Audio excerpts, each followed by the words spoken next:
Oi pessoal, tudo bem com vocês? Sejam bem-vindos a mais um podcast. E hoje o tema é muito especial. A gente vai falar sobre os marcos do desenvolvimento infantil. Sabe aquela pressa que você tem de que com seu filho com 4 anos de idade já esteja lendo? Então, a gente vai falar sobre esses processos, sobre a gente respeitar o tempo de cada criança e o quanto é um pouco perigoso a gente acelerar todos esses processos. E hoje nós vamos receber duas convidadas muito especiais que vai trazer aí um pouco de profissionalismo para que a gente possa conversar sobre esse tema muito importante. Vamos receber hoje Vitória, que é psicóloga, pós-graduanda, neuropsicologia e mãe da Aurora. Ela trabalha tanto na área clínica quanto na escolar, ajudando a promover o desenvolvimento de crianças neurodivergentes. Seja muito bem-vinda, Vitória, ao nosso podcast. Oi, obrigada. Muito obrigada pelo convite, né? É um prazer estar aqui com vocês para falar desse tema tão importante, né? E que gera muita curiosidade, né? Com os pais. Então, muito obrigada pelo convite, é um prazer. A gente que agradece. E também temos a Charlene. Charlene, ela é mãe da Júlia e do José Renan e a avó do pequeno Levi. Cristã e apaixonada por viagens, atua há quase 10 anos como psicopedagoga. É também neuropsicopedagoga, especialista em alfabetização, letramento e gestão de pessoas. Professora universitária, cursa fonoaudiologia e desenvolve mentoria e formações pedagógicas para educadores. Seja muito bem-vinda, Charlene. Eu agradeço, estou muito feliz por estar aqui hoje, né? Espero que a gente possa conversar e poder, né, colocar para as mães todo esse processo, as etapas que a criança precisa passar nesse desenvolvimento, desses marcos do desenvolvimento. De nada, a gente que agradece. Assim, a gente resolveu trazer um pouco desse tema. Eu não sei, vocês, né, na área, né, da qual vocês trabalham, vocês trabalham em escola ou já atuam em escolas, né, todas duas. E na clínica, pronto. E aí, assim, a gente percebia muito essa questão da pressa, né? Sempre quando os pais vinham visitar ali uma escola, né? Sempre perguntavam, não, mas ele já tem 2 anos, completou 2 anos agora, e não estar dentro ali daquele corte, né? Da linha de corte que a gente fala, né? Ali até o dia 30 de março, né? Que a gente entende que a criança precisa estar naquela série em específico. E o pai, ele sempre gosta de estar ali, sempre adiantando a criança, né? Eu vou falar um pouco de experiência, eu concluí meu ensino médio com 16 anos, né? Então, assim, saí até um pouco perdida, sem saber para onde ia. Tinha ali aquele desejo da psicologia, né, e tudo, mas demorei até um pouco para entender. Dentro daquele percurso, ainda fui para a administração, só para vocês terem uma ideia. Né? Eu fui para a administração para depois compreender que realmente era psicologia. Então, a gente compreender os passos, as etapas, compreender as fases da criança é realmente de muita importância. Mas eu acho que para a gente iniciar, eu queria que vocês explicassem para eles o que é esse Marcos da Educação. É um nome muito bonito, né? Eu queria que vocês explicassem para a gente direitinho assim, o que é, qual é a sua importância dentro do desenvolvimento infantil. Bom, os marcos do desenvolvimento, né, o nome já diz, é ali onde pontua, né, cada fase, cada etapa do desenvolvimento. E aí, com 2 anos, a criança consegue algumas coisas, com 3 anos já desenvolve outras áreas. E, basicamente, né, teoricamente, de forma bem superficial, é isso. Os marcos do desenvolvimento são esses pontos que não determinam, mas explicam um pouquinho, né, para a gente acompanhar como que a gente pode avaliar essa criança, como que a gente consegue observar o desenvolvimento dela. São as bases, né, principais para a criança poder ter os avanços, né? A gente sabe que, de acordo com os estudos das neurociências, já foram feitos esses pilares, são os passos, né, determinados para cada faixa etária. Então, a gente vê a criança de 0 a 6 anos, a gente sabe que dentro desse período existem etapas que ela precisa avançar para o processo de desenvolvimento, né? Questões maturacionais, né? Questões neurológicas, né? Comportamentais, sociais, ambientais. Então, existe um processo que a criança precisa passar para que seja determinado todo um processo para a vida inteira. Né? Como você mesmo falou, terminei o processo de estudar 16 anos. Então, o que é que a gente fala? Muitas vezes você recebe pais aqui que querem avançar etapas. E aí esquece que a questão maturacional da criança não está dentro daquele processo determinado para a faixa etária. Então a criança ela precisa ter esse marco definido, os pais precisam entender que avançar o processo também pode causar vários processos mais na frente. Então quer dizer que eu posso dizer que realmente existe ali uma idade certa para cada conquista. Sim. Né? Então existe, mas existe um processo para cada criança diferente. Tem crianças que são mais ativas, tem crianças que vai acontecer de forma mais lenta, mas existe um marco de estudo específico para cada faixa etária. Entendi. Olha o quanto é importante a gente até mesmo tranquilizar esses pais, né? Porque muitos deles vêm ali ansiosos. A gente escuta muito, não sei vocês, mas a gente escuta muito a questão de que não, mas ele já reconhece as cores. Não, mas ele já sabe falar algumas palavrinhas. Mas quando a gente vai para a prática, né? Eu queria até mesmo deixar claro, né? Nós estamos hoje com uma psicopedagoga, né? E uma psicóloga. Então, nada mais, né? Um casamento, assim, perfeito, né? Em relação para falar da educação. Eu queria que você, pelo menos, dissesse, assim, qual é a diferença entre o saber, entre o reconhecer, né? Quando o pai, ele fala, né? Sobre, não, porque ele já diz as cores, mas quando a gente vai ver a criança, ela não reconhece. Explicar um pouco dessa diferença, né? Da criança falar, oralizar, sim, e na hora da prática do reconhecer. Pronto. Nesse processo, a criança ela realmente pode trazer o conhecimento das cores de forma mais oral. Né? O amarelo, o azul. Porém, a questão da identificação, a percepção visual da criança, a maturação, o simbolismo provavelmente não chegou ainda para a criança trazer esse reconhecimento. Né? É a questão que a gente fala, às vezes os pais querem super estimular as crianças na faixa etária errada e acaba tendo processos que mais na frente vai ser prejudiciais ao processo mesmo de alfabetização. Né? Então, muitos pais querem estimular e aí acaba estimulando mesmo de uma forma que para a criança não é saudável. Quando chega no processo de alfabetização, a criança está desmotivada, ela pode ter traumas por conta de não quer mais saber daquela letrinha, ou não quer aprender, não quer mais estar escrevendo, porque já foi super estimulado na fase que não era para acontecer isso. E aí a gente pode até trazer um pouco voltado para a emoção, né, Vitória? Né? Como ela falou, assim, traz traumas, né? Que às vezes é até como é que eu posso dizer, uma dificuldade, né? Uma barreira que a escola até enfrenta, porque a gente escuta muito, a criança não quer mais vir para a escola. Né? Hoje acordou, não quer mais vestir o uniforme. Hoje não quer mais porque chorou muito. Tia não consegue passar em frente. E aí, assim, a gente não percebe o quanto que aquilo, né, traz realmente situações problemáticas emocionais para a criança, né, que o pai ele não está identificando. E a culpa sempre é nossa. Sempre é da instituição, sempre é da escola. E aí a gente desmistificar tudo isso, colocar que cada criança tem seu tempo, tem seu ponto de maturação, né? É uma palavra até... O que seria essa maturação, né? Até mesmo porque o nosso público não é só de profissionais, né? Assim, entender e explicar para o pai o que é essa maturação. É estar apta, né? Àquele processo. E essa parte do desenvolvimento, marcos do desenvolvimento, a gente passou a escutar muito no processo da pandemia. Sim, muito. Só que é algo, se a gente for olhar, analisar, é algo que está sendo estudado desde 1920, desde há muito tempo, Jean Piaget. Sim. Que a gente sabe que foi o pai. Sim. Né? Então, assim, tem muitos processos que hoje, graças a Deus, à mídia, né, aos estudos que têm sido feitos, que está sendo mais divulgado esse processo. E a maturação é justamente isso. O cérebro está voltado para esse processo de aprender, né, naquela faixa etária correta. Né? Como você falou, a parte emocional vem muito a calhar nisso, né, Vitória? Se você está aqui trabalhando com a criança nesses processos e acaba tendo algumas desmotivações, na clínica a gente faz isso.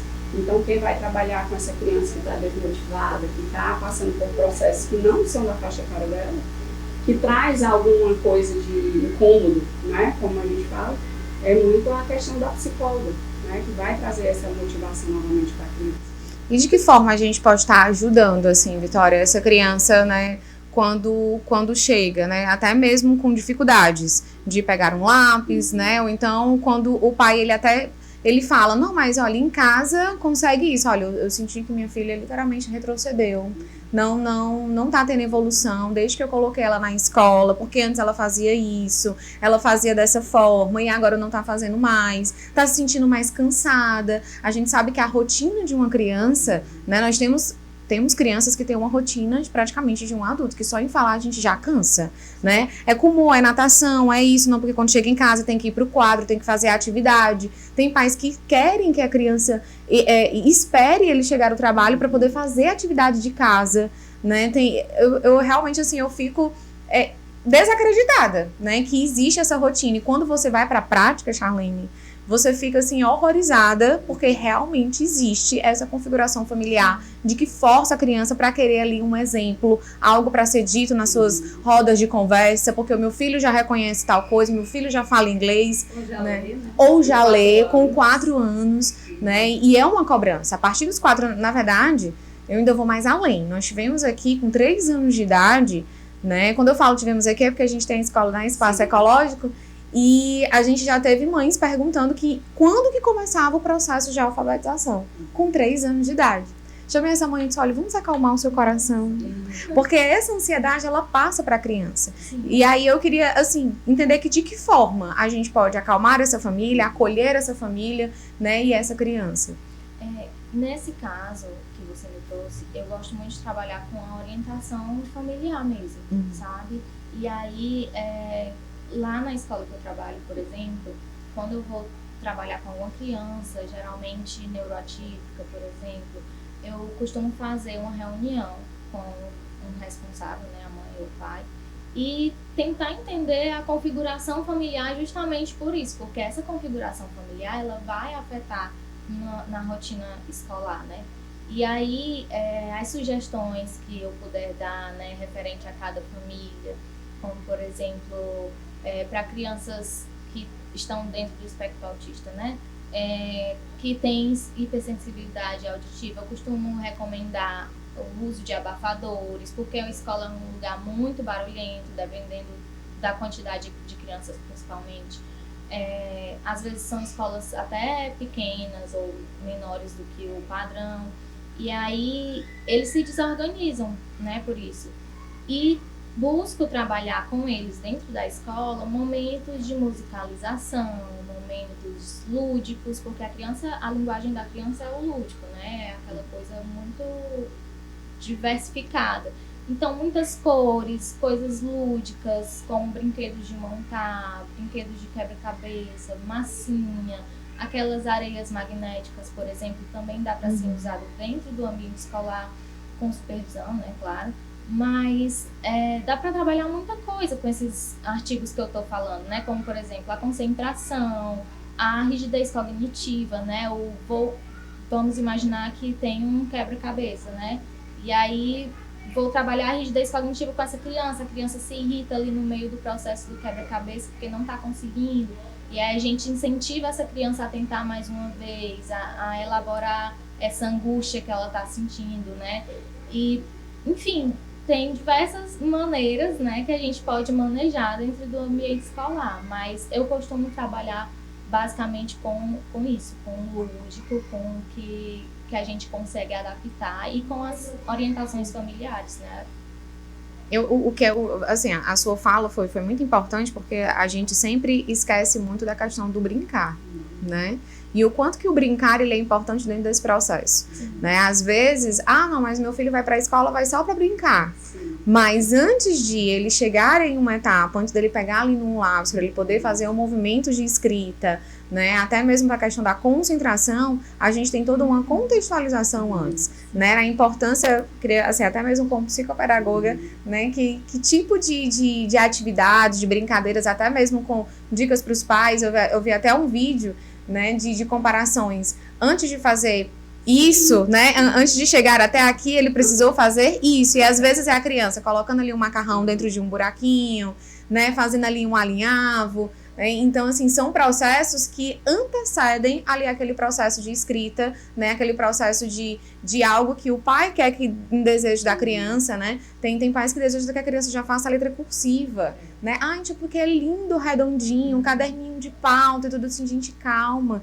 Tudo tem ali um tempo, né? Vou voltar um pouquinho a sua fala, você falou com relação ao processo de alfabetização, né? Sim. Que você estava falando. Então é importante falar para os pais justamente o quê? O processo que a criança vem para a escola, desde bebê, né? Que a gente, muitas escolas recebem berçário, infantil 1, 2 e assim vai. Ela está dentro do processo de pré-alfabetização.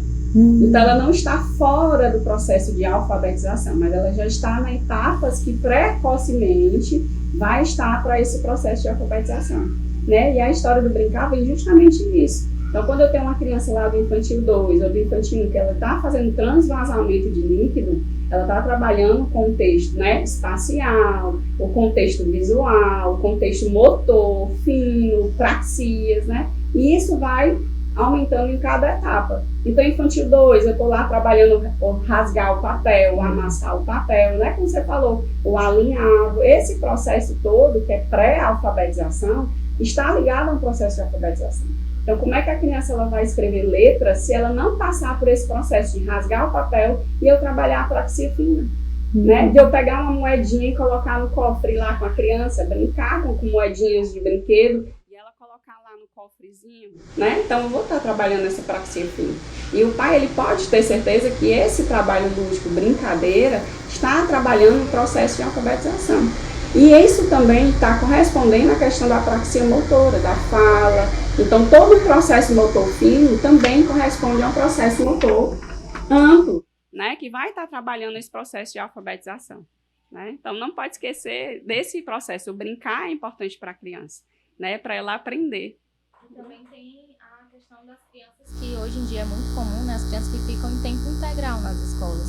Então, é muito importante o lúdico para que essas crianças consigam ficar dentro desse ambiente escolar sem se sentir entediadas, sem se sentirem ansiosas, né? Elas, se ficarem muito tempo sem fazer nada ou fazendo alguma atividade que não as interesse, que não desperte o interesse delas, elas podem ficar ansiosas, podem ficar estressadas e tudo isso afeta no desenvolvimento da educação também, né?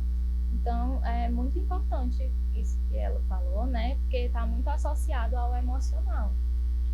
A gente percebe, né? A gente até falou no nosso episódio passado sobre a questão, né, do digital, né? Das redes sociais, do que isso pode impactar, né? Como que eu vou ali educar o meu filho nesse tempo tão digital, tão, né? Onde um celular, ele rouba ali tua atenção com muita facilidade, né? E aí a gente percebe hoje, né? Assim, muitas crianças, principalmente a partir dos 2 anos, ali, extremamente energizadas, né? E aí, como que eu consigo essa atenção, né? Porque o que se espera de uma criança, né, de 1 ano, 2 anos, né? Porque o pai, ele diz, não, tia Gliciane, é a fase das birras, é o período onde eu não consigo atenção, onde a criança, ela te prova a todo custo, né? Você vai tentar fazer todo tipo de combinados, você usa o alfabeto inteiro e você não consegue, né, nenhum tipo de acordo, né? Na parte educacional, né? E aí a gente também vai para o âmbito emocional. O que se espera ali daquela criança de 1 ano, 2 anos, né, que ele tem que fazer, que realmente eu posso dizer assim, não, ele consegue passar ali para a próxima fase, né, para um próximo ano, né, de forma tranquila, porque aqui ele já conseguiu vivenciar. Porque a criança, quando entra com 1 ano, alguns não andam, né, não consegue ali o ponto de equilíbrio, não tem a linguagem. E aí, o que a gente se explora, né, dessa fase?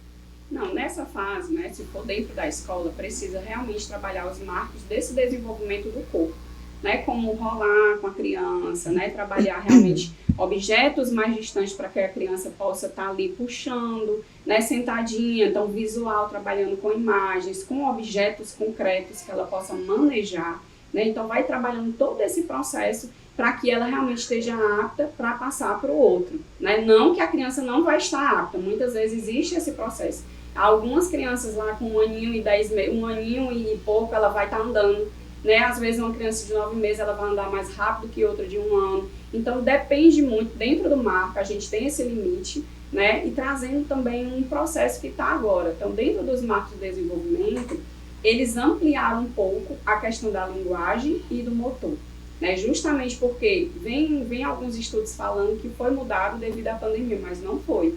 Já era algo que estava sendo a questão da fala e da linguagem, né? Então, bebês lá de 1 aninho que a gente espera que fale mais, que tem um pouquinho mais de 1 ano, que vai trazer essa linguagem mais rebuscado com algumas palavrinhas a mais, não está mais dentro desse marco. Eles ampliaram um pouco o tempo para esse processo. Então, o que é que eu falo? A gente precisa estar estudando. Sim. Né? Estudando, a professora realmente trazendo, tendo conhecimento, buscando conhecimento, e assim como os pais e a escola. Né? A escola sempre passar para os pais, realmente, olha, os marcos são esses, e aí o pai quer avançar um pouco, ou o pai está com dificuldade, olha, eu percebi que a criança ela não está estimulada para esse processo.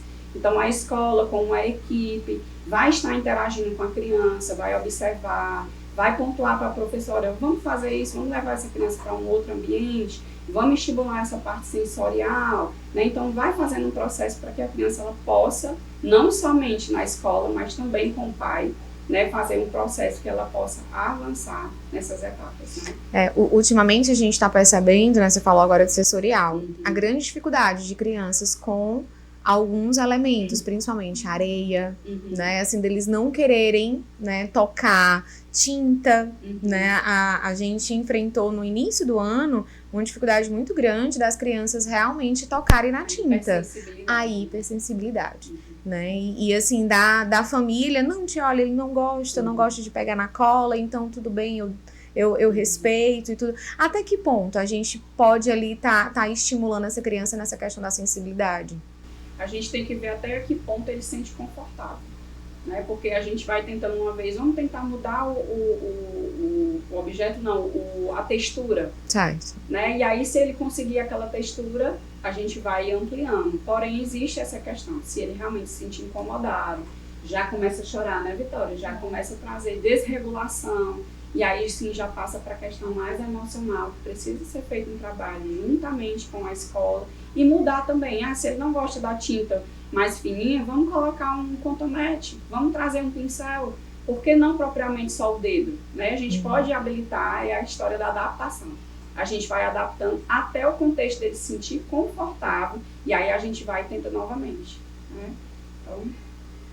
E é muito importante porque nesses momentos em que a criança se sente muito desconfortável com algumas coisas, ela pode até entrar numa crise ali de choro e tudo mais. E é importante também os profissionais que estão ali manejando aquele momento saberem manejar esse momento com a criança, né? Essa crise seja de raiva, seja de choro, enfim. E o principal que eu sempre falo nesses momentos é acalmar a criança, né? Focar em acalmar.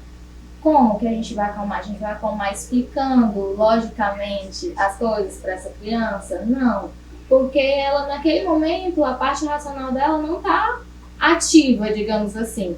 Então ela não vai conseguir, né? Não é nem só querer, é que ela não vai conseguir compreender o que você está falando, a lógica daquilo ali. Então é importante, o que eu sempre falo, vamos primeiro acalmar, né? Chama a criança ali para acalmar. A distração é um ótimo recurso para trabalhar com crianças, principalmente crianças pequenas, né? Um boneco que ele gosta, olha o passarinho, vamos ali fora, dar uma volta, pegar um ar, molhar o rosto, e aí acalmar essa criança para que depois ela volte, como a Charlene falou, a fazer as atividades, né? E aí a gente adaptar da melhor forma possível. Assim, voltando ainda um pouco mais, né, para o papel assim, da tecnologia, né, de que forma a gente pode estar ali trazendo como auxílio, né, essa questão do uso da tela, né, enfim, de algum elemento educativo, algo que a gente também faça essa regulação, né, das emoções. Existe de alguma forma que a gente possa estar trazendo esse ponto de equilíbrio entre o uso, né, de algo tecnológico para a criança, no processo até mesmo de alfabetização, de desenvolvimento, né? Vocês concordam ou não, ou acham, não, eu prefiro ainda recursos, né, mais manuais, mais algo que tire ali a atenção da criança de uma forma mais tato, mais contato? A recomendação que a gente tem, segundo a OMS, né, até agora, nos últimos estudos, tem sido 0 telas até 2 anos de idade, né? E a partir de 2 anos de idade até 5 anos, se eu não me engano, se não me falha a memória, é só 1 hora por dia de tela. Ainda assim pode ser que venha acontecer de crianças, principalmente crianças atípicas, não conseguirem uma hora ser muito tempo para elas. Então é importante que os pais estejam atentos nesse sentido de vou deixar meu filho aqui tem 3 anos de idade, eu vou deixar ele usar a tela durante 1 hora. Não, ele ficou muito irritado, esse dia ele ficou muito estressado. Vou quebrar, vou dar meia hora, dar uma pausa, ele vai brincar com outras coisas e depois vou dar mais meia hora. Não, continua estressado. E aí reduzindo esse tempo de tela. Eu acho importante a gente adaptar, até porque o mundo hoje em dia está todo tecnológico. E é importante a gente apresentar esses recursos para as crianças, mas ter muito cuidado com o que a gente vai apresentar para essas crianças, né? Quais são os aplicativos, se são aplicativos educacionais, se são aplicativos que vão contribuir, né, para o desenvolvimento dessa criança, ou se são aplicativos só para passar o tempo. Não tem problema também ter um aplicativo só para passar o tempo, mas que o foco maior seja justamente o desenvolvimento da criança. Porque a gente tem visto muito também essa questão das redes sociais, né? Cada vez mais cedo as crianças estão tendo acesso a redes sociais. Então, isso, e aí se torna até perigoso mesmo, né? A gente muitas vezes acha que tá no controle, que tá supervisionando e de repente um amiguinho da escola comentou, olha, vê tal vídeo. Sim. E a criança vai lá em casa ver e você não fez ideia mesmo supervisionando. Então é muito importante ter esse cuidado. No caso, você falou das crianças neuroatípicas, né? Aí, voltando um pouco até mesmo para esses marcos da educação, do desenvolvimento. Eles se enquadram nisso como que a gente consegue, né? Em relação aos marcos, porque a gente sabe que existe a idade cognitiva, Sim. né? Como que a gente consegue fazer e de identificar? Por exemplo, uma criança autista, nível de suporte 3, né? Chegou com 4 anos de idade na escola, como que eu digo para aquele pai que ele está naquela fase? Pronto. Ou não está na fase. Ou então não está na fase. No caso, alguns sinais, né, 1, 2 sinais de atraso dentro desse processo, digamos, uma criança de 3 anos, né, que já está andando, que já está falando, já está tendo diálogo, né, já se senta, já está fazendo atividade, já está trabalhando uma pintura, né, então está trazendo alguns marcos dentro da faixa etária. E aí vem uma criança, eu não falo só na questão do próprio TEA, mas falo crianças que têm uma deficiência intelectual ou qualquer outro quadro que vai trazer um atraso cognitivo, né? E ela realmente não vai estar dentro desse processo. O importante é o pai entender a faixa etária, entender esses processos, buscar uma ajuda necessária. A escola saber acolher o que a escola traz. Né? Porque também eu trabalho num ambiente institucional e muitas vezes a gente atende alguns pais e acaba trazendo a história, a escola não estimulou, a escola nunca me falou, ou, né? Então, assim, é muito importante que o pai conheça o seu filho, né? Sabe do que ele é capaz, realmente quais são as dificuldades dele, né? E eu buscar um aconselhamento, seja da escola, do próprio pediatra, né? Ou até mesmo pessoas que estão ligadas a esse processo de desenvolvimento, né? E aí sim, a partir desse olhar diferenciado, dentro disso, a gente vai estimular, independente da faixa etária, porque a gente sabe que tem crianças com TEA, né, que pode não estar passando no processo de alfabetização agora, mas se você estimular com profissionais adequados, com estratégias adequadas, essa criança já está lendo e escrevendo. Né? Como existe crianças com deficiência intelectual que muitas vezes passam o processo da infância inteira, a juventude, e a adulta, quando encontra um profissional que trabalha de uma forma diferente, a forma lúdica, brincar, aquela criança avança etapas. Né? Então, o importante é realmente entender o contexto, ter conhecimento e querer ajudar e querer realmente orientar de forma correta. E assim, pegando um pouco da tua fala, é super interessante que a gente caminha, roda, mas a gente sempre para num ponto, parceria família-escola. Sim. né? Se a gente não tiver essa parceria ali concreta, se essas duas frentes não estiverem juntas, né, a gente não consegue fazer um bom trabalho. E a gente precisa entender, até quase que um apelo assim para os pais, né, de que a gente está aqui para poder ajudar. A gente está aqui para poder acolher, ninguém está aqui para poder apontar erro, ninguém está aqui para dizer que o seu filho tem algum tipo de problema e que é seu, não é meu, é nosso, né? Então a gente falou sobre todos esses assuntos, né, sobre redes sociais, sobre o digital, né, sobre a dificuldade que de uma criança tem até mesmo de se enquadrar naquele ponto, mas é porque é algo, né, o pai às vezes ele quer porque quer que a criança se enquadre naquele ideal, né, que ele fez na cabeça deles, né, enfim. E essa parceria, ela precisa ser saudável, né.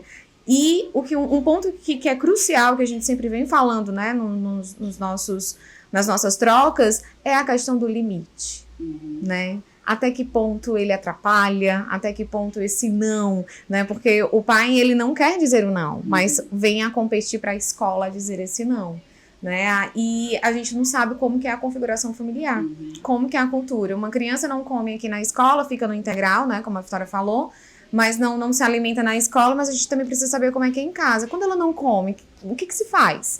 Né? E quando ela não quer fazer certa coisa, o que vocês fazem? Né? E eu queria que vocês falassem um pouquinho sobre essa importância, né? De dar os limites no momento certo, de ter esse ponto de equilíbrio, que aí a gente envolve tanto na parte educacional como na parte emocional, que é aí onde vem esse casamento perfeito, né? Quem fala primeiro? Eu posso começar. Recentemente eu até gravei um vídeo para as redes sociais, enfim, falando mais ou menos sobre esse tema, né? Que muitas pessoas entendem como limite, como orientação, né? Como limite, enfim, é o não, só o não e pronto, acabou. De forma até grosseira, muitas vezes. E a criança, ela aprende muito mais com a orientação, né, do que com o não em si. Então, é muito importante que... O que eu percebo? Tem muitos pais que privam as crianças, por exemplo, de brincar com a amiguinha na areia, de subir numa árvore, de comer fruta do pé, de fazer coisas de criança, né, brincar com água, enfim. Mas, ao mesmo tempo, deixa... Por exemplo, voltando lá para as redes sociais, deixa a criança em casa assistindo um monte de coisas sem supervisão. Então, assim, até que ponto a gente está... onde a gente está colocando esse limite, sabe? A gente está direcionando esse limite para onde? Para quem a gente está delegando esse limite, isso, né? E aí, acaba caindo, como você falou, muitas vezes em cima do colo da escola, porque a escola precisa dessa organização, precisa dessa orientação, né? E aí as crianças precisam se adaptar a essa rotina. Então, como você falou, é muito importante que os pais eles estejam falando a mesma língua da escola, conectados, procurando saber, olha, como foi o dia do meu filho hoje, foi assim, ele chorou, ele brincou, e ir acompanhando esse desenvolvimento de perto, né? A gente sabe que os pais, a maioria passa o dia trabalhando, é corrida, é difícil, mas é muito importante ficar informado de como que é a rotina da criança dentro da escola e consequentemente também, né, a escola ficar informada como é a rotina da criança em casa, para que vocês consigam, vocês que eu falo, né, escola, consigam manter o equilíbrio, até para a organização mental da criança, porque muitas vezes acontece que na escola é dito uma coisa e em casa é dito outra. Completamente diferente. E aí acaba que a criança fica, o que eu vou seguir? Porque são duas, a gente acha que não, mas a escola ela é muito importante no desenvolvimento do ser humano mesmo. Então, se é esse lugar de confiança que a minha família diz uma coisa e esse lugar de confiança também me diz outra coisa, o que eu vou fazer? E aí gera ansiedade, gera estresse, gera todas as coisas ruins, né, digamos assim, que essas confusões pode ocorrer, pode dar. A gente, assim, tá muito na moda, eu digo na moda porque muitos pais vêm trazendo sobre a psicologia positiva, né? De que no caso, não, eu preciso mudar um pouco da forma como eu falo, né, que a gente sabe que o não, né, a criança ela não computa dependendo do contexto da frase, né? Se você disser não pule, ele só vai entender o final, pule.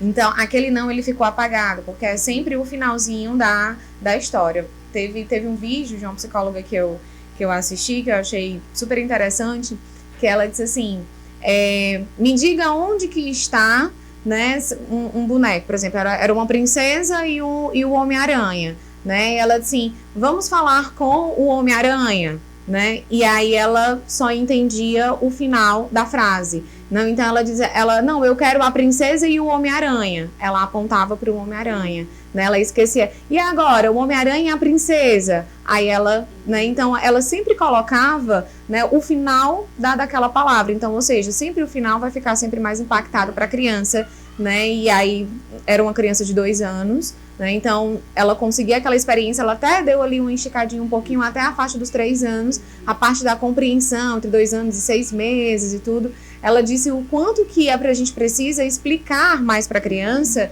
né, qual é o meu desejo, qual é o meu comando, né? E aí teve uma mãe que colocou, eu disse, meu Deus, agora eu vou ter que estudar também sobre psicologia positiva para poder educar meu filho, né?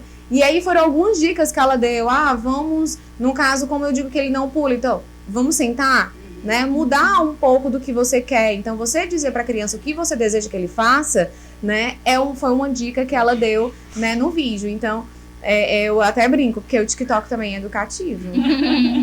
O TikTok, aí tem alguns vídeos no Instagram, né? Tem algumas coisas, porque quando a gente o podcast, olha aí. Quando a gente diz que a gente é um profissional, hoje a gente precisa ser blogueira, né? Então, agora também tem que fazer vídeos, tem que fazer interações, né? E aí eu sigo alguns profissionais que eu achei super bacana, né, assim, de como a gente mudar essa linguagem para a criança, né, a forma como eu acesso essa criança, né, e aí onde vem a questão dos limites e dos nãos, né. Como a minha área não é voltada muito para a questão emocional, mas assim, a gente sabe, entende que a parte do seu visual, seu comportamento também fala muito Sim. a respeito do que o seu filho vai fazer, né, então limite, valores, está muito imposto, colocado com relação a isso, como eu falo com meu filho, como eu me comporto com meu filho, como eu vou ensinar o meu filho a se comportar com o outro, né? Na escola, uma criança que vai estar batendo, ou não bate, mas morde, ou uma criança que quer estar puxando o brinquedo, né? Então, como é que a gente vai conversar com relação aos limites da criança, né? No meu caso, né, puxando um pouquinho aqui pro meu lado, é muito trabalhar com o contexto de contação de história. Né? Eu acho que como a criança é muito visual e ela gosta de escutar, ela gosta de sentar numa rodinha, né? E eu sei que é uma prática pedagógica da escola, então trazer o universo desses limites para dentro de um contexto educacional voltado para a contação de história. Né? E levar também ao pai esse momento, a importância dele contar histórias relacionadas a esses valores, às emoções, né? De como eu posso me comportar, e trabalhar esses limites de uma forma positiva, né? Realmente mudando o contexto, mudando a fala, mudando o meu comportamento, ou a minha forma de agir, né? Em casa, com os filhos ou com os coleguinhas. E é trabalhar de forma corporal. Teve uma dica que eu dei para as minhas meninas, diz assim, eu não sei como é que eu faço para eles se sentarem. Aí eu disse, mas como é que você tá dizendo? Elas disse, não, vamos sentar na cadeira. Eu disse, que tal a gente colocar uma parte do nosso corpo na cadeira? Aí eu disse, mas de que forma? Eu disse, vamos colocar o bumbum na cadeira. Aí eles atendem. Vamos colocar o bumbum na parede. Vamos colocar... Porque aí eles entendem que é uma parte do corpo deles. A criança, ela precisa se sentir parte daquele processo. Né? Então, quando eles se sentem parte do processo, que eu tô ali ajudando, vamos supor, teve uma mãe que trouxe, que eu achei muito engraçado. Assim, tudo dele agora é imediato. É um imediatismo que eu não consigo entender. Aí eu disse, mas de que forma? Eu quero um suco. Aí ele fica, eu quero suco, eu quero suco, eu quero suco, eu quero suco. Mas por que você não chama ele pra fazer o suco junto? Aí ela ficou reflexiva. Eu disse, mas aí ele vai se machucar. Mas aí ele vai se sujar. Aí a gente fica se perguntando até que ponto essa criança pode fazer alguma coisa, né? Porque tem mães que, se a farda vai suja, é um problema. Se a criança chegou ao ponto de as crianças tomarem banho pós o jantar porque não querem que as crianças fiquem no parque antes de ir embora. né? E assim, para quem conhece um pouco, né, da nossa instituição, é um sítio, tudo é muito aberto, né? Então é areia e tudo. E aí vem essa, eu disse, mas por que ele não pode se sujar? Por que a farda não pode voltar suja?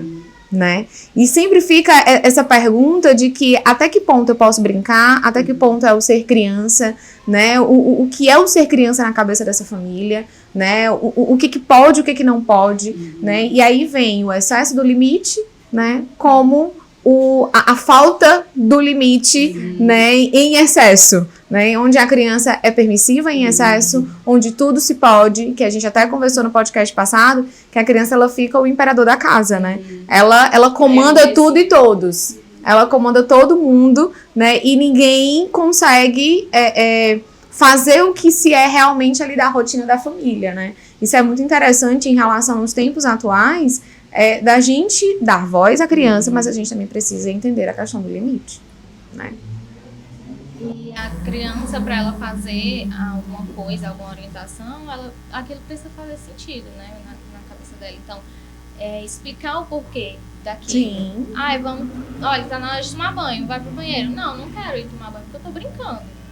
Aí, mas vai pro banheiro sim, é aquela confusão. Eu tô mandando, E aí, dizer, você precisa ir tomar banho, porque nós vamos já jantar, ou se estiver jantado, precisa tomar banho para ir dormir, porque amanhã tem escola, você vai brincar. E aí até pode entrar na imaginação da criança, né? Você vai brincar com quem amanhã? Qual coleguinha? Qual é a tia que vai brincar com você? E aí ela acaba se tornando maleável para ir para o banho, né? Não é que a gente precise pisar em ovos para falar com os nossos filhos. Mas é muito importante a gente entender que eles estão em desenvolvimento. Então, muitas coisas a gente precisa adaptar para que eles consigam entender, sabe? E é isso, explicar para a criança a função daquele comportamento. Bem, a gente está chegando ao fim.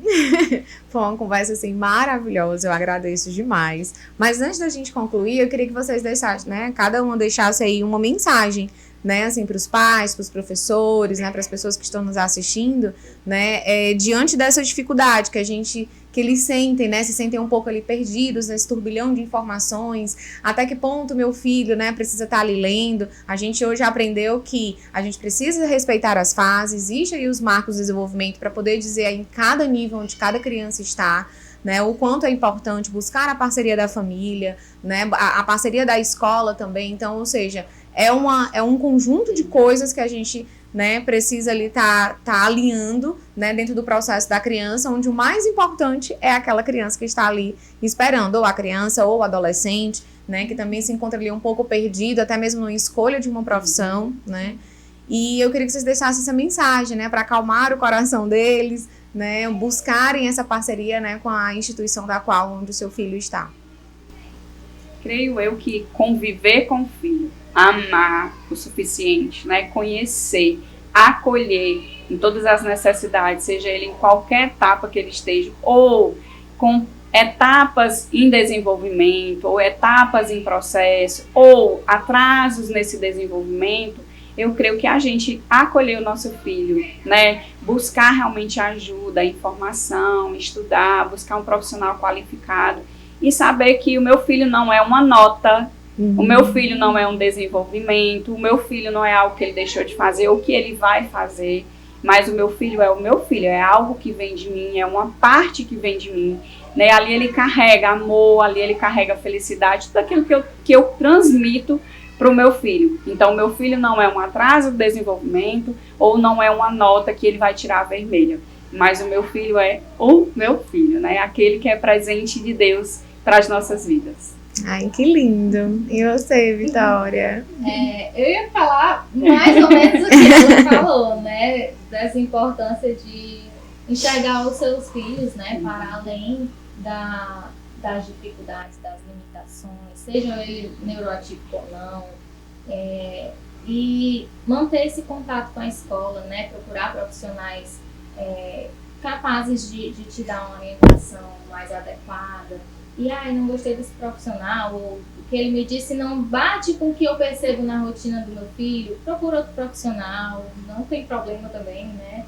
E E é isso, assim, buscar orientação, se atualizar. É muito importante a gente estar sempre estudando, mesmo sendo dona de casa, dono de casa, né, e tudo, é muito importante estar se atualizando, né? Porque o mundo está se atualizando. E se a gente não se atualizar junto, a gente fica para trás. Isso é verdade.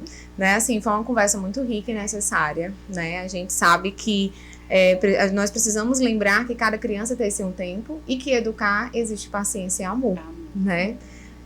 Não é fácil, né? Realmente é uma tarefa bem desafiadora, mas a gente está aqui, né, para poder ajudar, para poder informar, para poder acolher, né, cada família, e que a gente possa fazer essa parceria sempre juntos, né? Assim, que família e escola possa caminhar juntos, onde os pais eles vejam ali o amparo, né, o acolhimento, o colo, né, o momento de realmente assim desabafar. Eu digo muito para as nossas mães, né, para os pais, que a gente não vai para uma reunião, a gente vai tomar um café, a gente vai para um encontro. É um momento que a gente tem de troca de conversa, né, de troca de experiências, né, e aí é onde eu aprendo, né, e ela também, né, eles também aprendem.